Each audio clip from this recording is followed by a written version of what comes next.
Oh, that's fancy. Oh, how That's you all it. doing out there in movie land, eh? Welcome to another episode of Oh, you Late to the betcha. Party. I told you this was how it was gonna go down. How's it going, Yeah, all yeah. you people? Super. Welcome. Yeah, Yeah. it's a little loud out here, eh? Yeah, But we're holding steady, eh? yeah, we're here Betcha. reviewing movies from 10 years and older, you know. Yeah, don't you know? So like this week's movie, we have the Scots. How you doing down there? Oh, it's Oh, pretty good up super, here. super. The weather's Great, nice. great.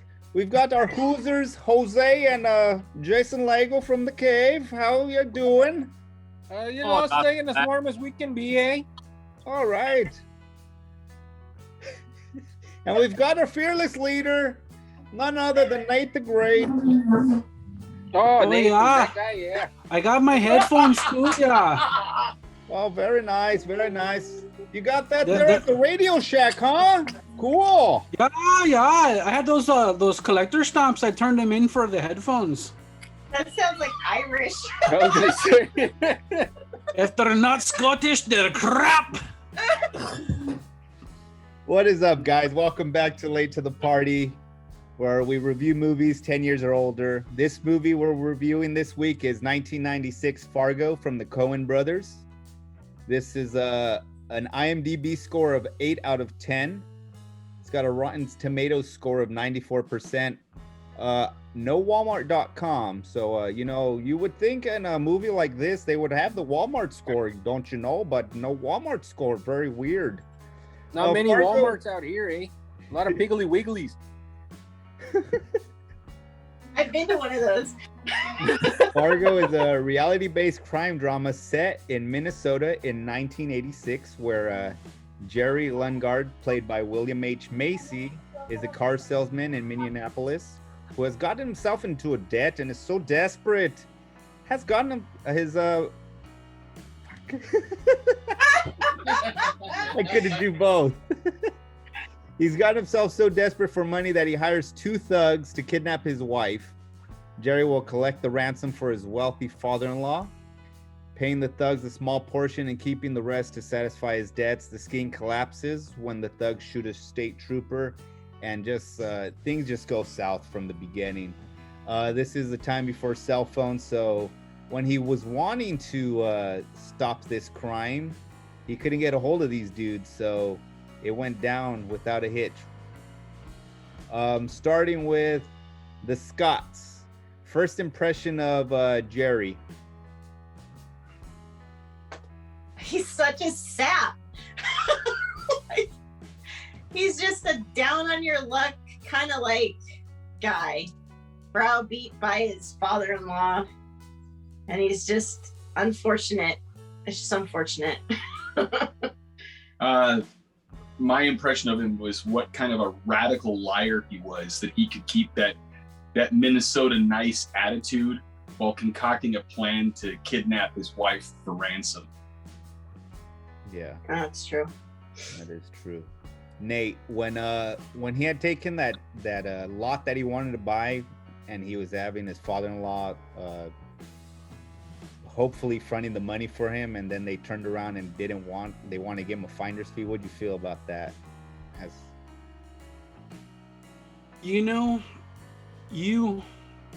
It's like the story of the scorpion and the frog.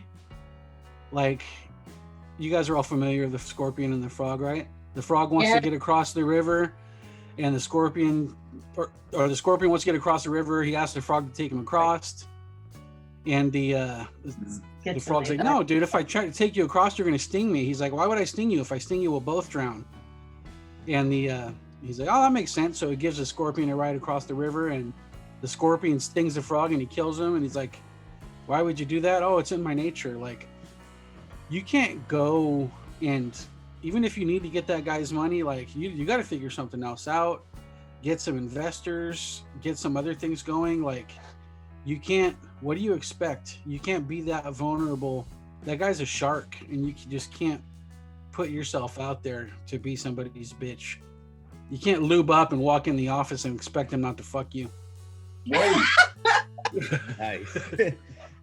Lego. Margie hits the scene, and we start hearing a lot of product placement being mentioned from her. What'd you feel about that? Because I saw those and I thought of Lego right away.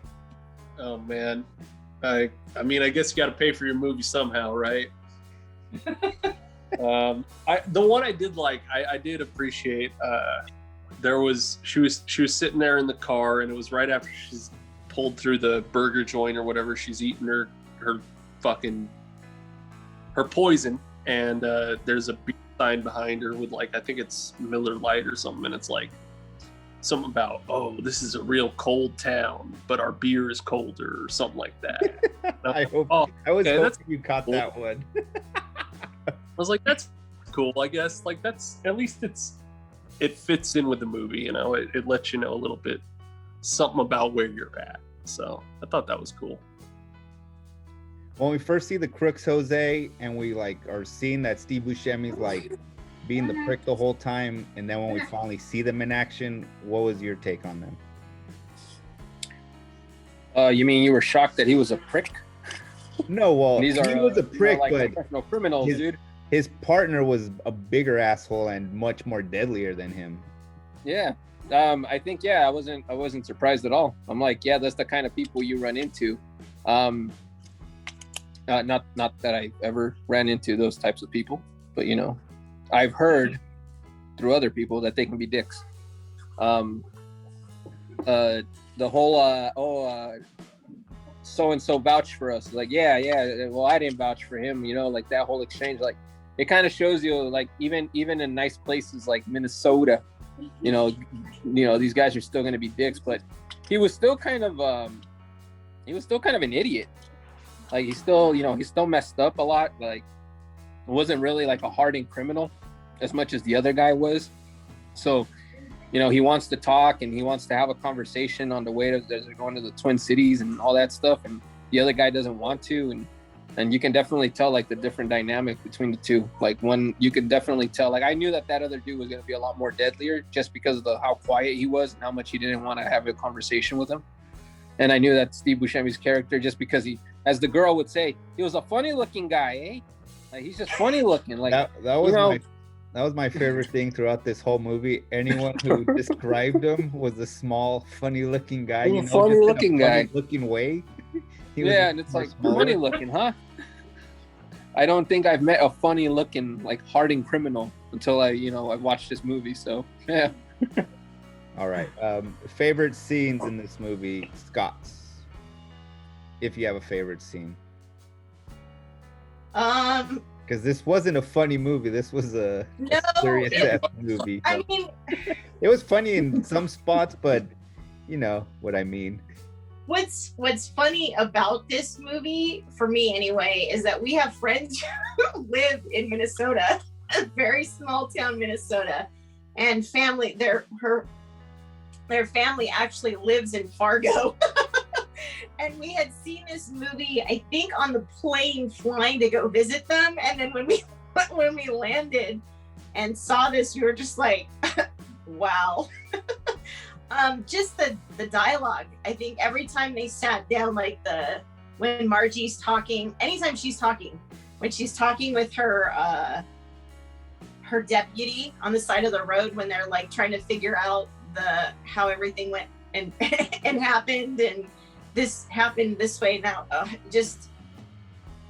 it's almost confusing, but it's not. Like, if you sit down and just get over the you-knows and supers and yas, it's very, I don't know, all of the dialogue parts, like with Margie, were my favorite parts because she really sold it. And I think she won an award for this one, if I'm not mistaken. She definitely. I think she won the Oscar for this. One of, I think my favorite scene is probably when she goes out to dinner with that old friend of hers. You know, you get that phone call from him at first, and you're like, oh, it's another one of these bumpkins. And then she shows up, and he's Asian. And you're like, what? And he talks just like they do, and in every way. And you think, like, oh, you know, he's like this guy with this, like, hard luck story. And then it turns out later on that he's just, like, mentally ill. This guy. You find the mentally ill dude the funniest. That was great, because it really doesn't have anything to do with the story. It doesn't, because they like never revisit him. Yeah, it was magic. Lego. Well, dude, I'm so glad that Josh brought up what was his name, Mike Yamagata or something like that. That was his name, Mike. Something like that. I'm so glad you brought him up because I've spent like a couple hours today thinking about him and like, why did they put that guy in the movie? Like, it was kind of a weird. Very random. It seems that way, but I think it kind of fit in a way where like it made her question maybe some of the Minnesota nice, and kind of made her like revisit and made her go back to actually check up on Jerry, which kind of set the whole plot into motion where she ended up catching everybody and the plot kind of resolved. I was thinking maybe that was like an aha moment for her where. Well, yeah, she was driving and she had just finished talking to that person that told her that he was crazy and he was living at home. And then she was driving. She's like, wait a minute. If he tricked me, who's to say this guy wasn't acting nice? Right. And then the way that William H. Macy's character, Jerry, just like starts going like, I'm being cooperative. I'm being cooperative, miss. I've answered your And questions. he's smiling, but he's lying through his teeth and he can't figure out how to get out of this. All right, fine. I'll go check those cars right now. He gets all mad. She's just like. That's the funny part. That's my funny part. He goes to check the cars and she's like waiting for him, and then he just bones out, and she's like, "Hey, Oh, he's running! He's running the scene!" How do I get an outside line on this phone? He's Between running that from one- the interview. Between that one and when at the very end where they're reading the hotel room and he's like, oh yeah, I'll be right out, yeah, and then they break the door down and he's trying to climb out the window. And the way he's screaming too. His Screaming scream is so. That's a person that's been caught and broken, and you know they're gonna die in jail. Jose, your scene. It's got to be the wood chipper scene, That was wild. But I think overall it's her performance and the fact that it's like you think of this nice Minnesota town where, you know, this is probably the most exciting movie they could have made in the most boring place.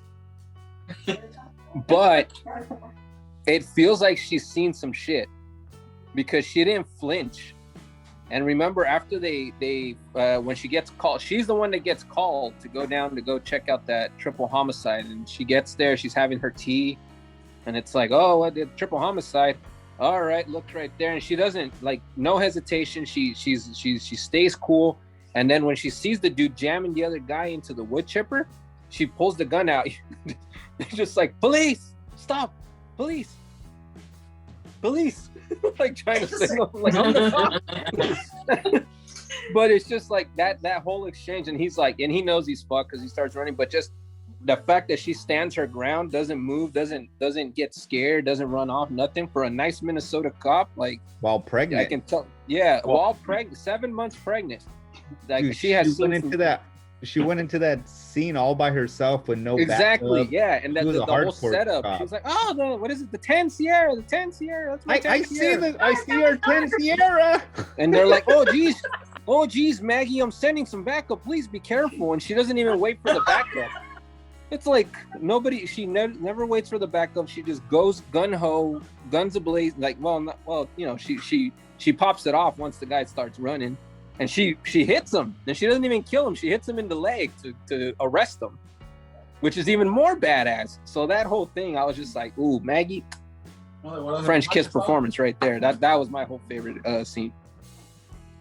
Last question. What do you think happened to that money, all of you?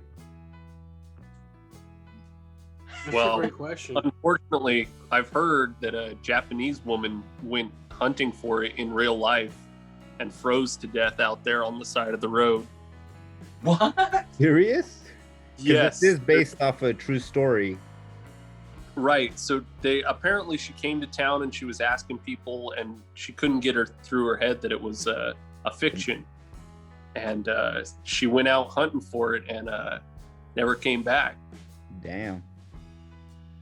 But that sounds like a myth too. I don't even know if that's real.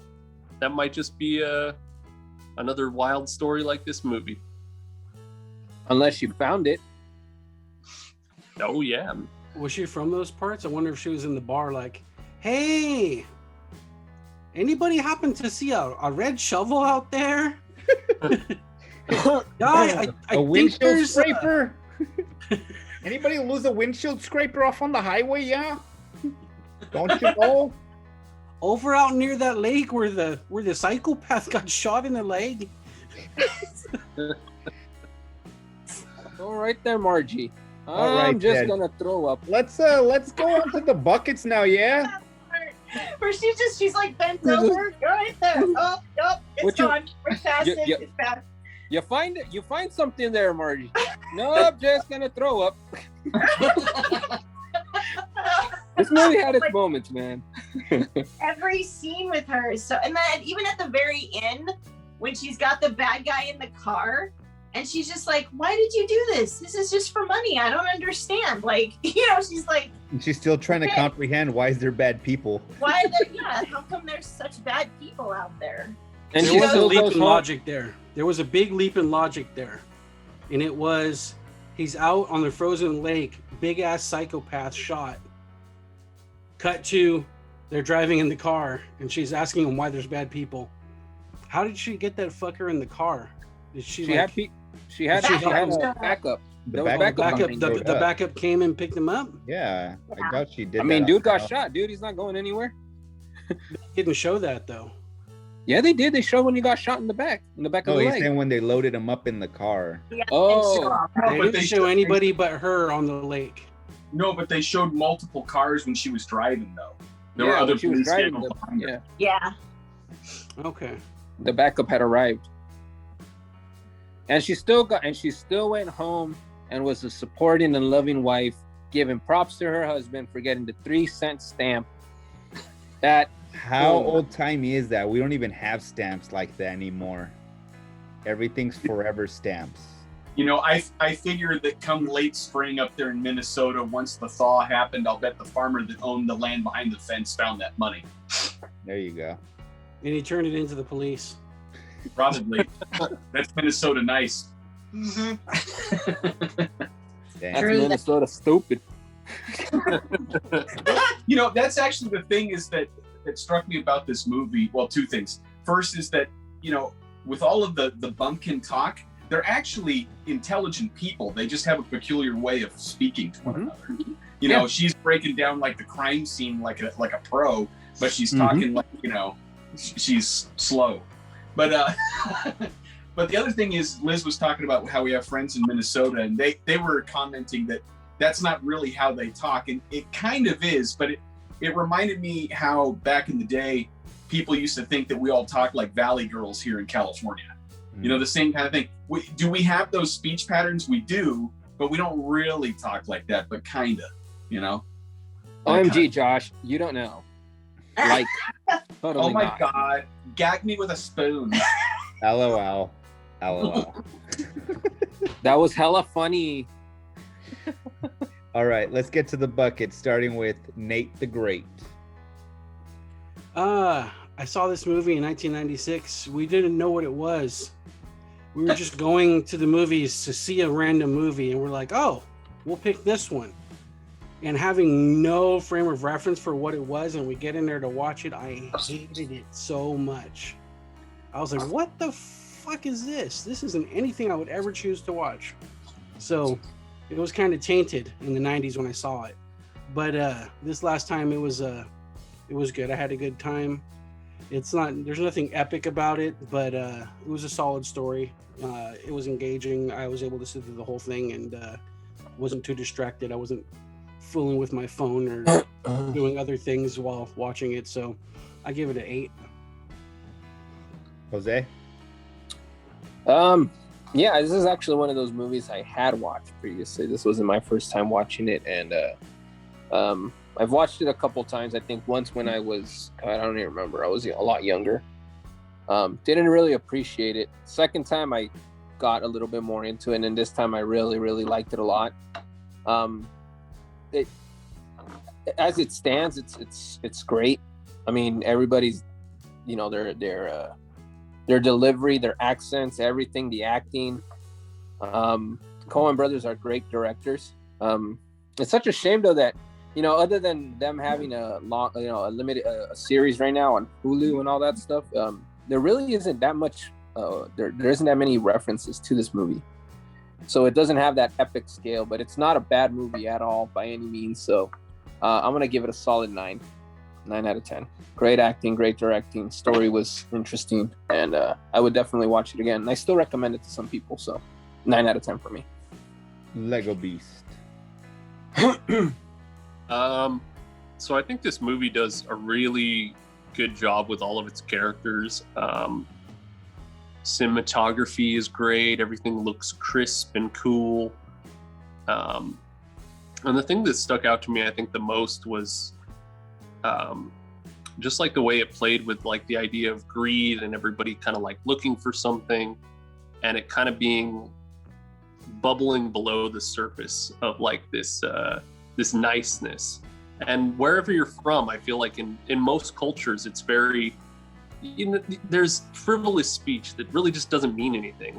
And it's really apparent, I think, in this movie because there's so much of that. And it's just getting to the meat of the conversation. You got a lot of fluff on top. So I really appreciated that about this movie. I thought it was gorgeous, really well done. And goddamn, that wood chipper scene is a 10 out of 10 movie. Hell yeah. Scott's. Let's start with Josh. You know, my inclination would be to shoot as high as possible. But I agree that it's not quite the epic movie, but it's really up there. The quality is good. But I'm with Nate. When I first saw it, I didn't care much for it. But back then, I don't think I was ready for movies like this because I hated Pulp Fiction the first time I saw it. And I would never say such things about it, you know, these days. So I'm going to go ahead and give this movie a solid 9. It's really good. Liz? Yeah. Seeing as the first time we saw it was on an airplane, it was just kind of like one of those movies that was just like, okay, we'll just watch it because that's all you could do, or sleep. So it was still good, but I had no idea who the Coen brothers were at the time, and I didn't realize their backlog of movies that I had seen before because it didn't seem to fit in the same vein of their stuff. But now with all the movies, I like it. It's a good story. It's cohesive. It's straightforward. It has its idiosyncrasies, but it still makes for a good movie. But I still give it an 8 out of 10. This was my first time seeing this movie. I loved it. I thought it was fantastic. I'm with Lego. I give it a 10. Warren Brothers can do no wrong. This is your first time watching this movie? Yeah, this was my first time watching it. And Whoa. I remember hearing about the wood chipper scene, but I totally forgot about it. And when I saw him doing that, I was like, damn, do I remember that this was like a hot button topic about a movie doing that? It was wild. That I think that's why I was like up for an Oscar too, because it pushed that envelope back in '96. And then it was shocking back then, and now we're all jaded because we see Tucker and Dale, and we react. There you go. There's your throwback. Yeah. Fargo. Tucker and Dale took that from Fargo. Oh, crud! I just realized that. So yeah, when I saw that, I was like, "Oh damn, that's wild, dude!" But it was a good movie. I loved it. I hope everybody else who was joining us on this has also seen it and agrees with some of us. I'm gonna pass the reins now down to Liz, who will be picking her movies on our live, and hopefully one of her brother's picks gets picked. He was saying he's gonna pick some gnarly movies, so we'll see if it gets a thumbs up from us. When I see him tomorrow, if his movie does get picked, I'll make sure I videotape him getting punched in the nuts for it. Because once again, hell yeah. My Thank you for joining us on Late to the Party. Remember to like, share, tell us what you think. If you could join us on those Monday streams, go ahead and do so. For the Comic Cave, I'm Isaac. Jason. I'm Jose. John. And I'm Liz. Great stuff. I'm Nate. We're out.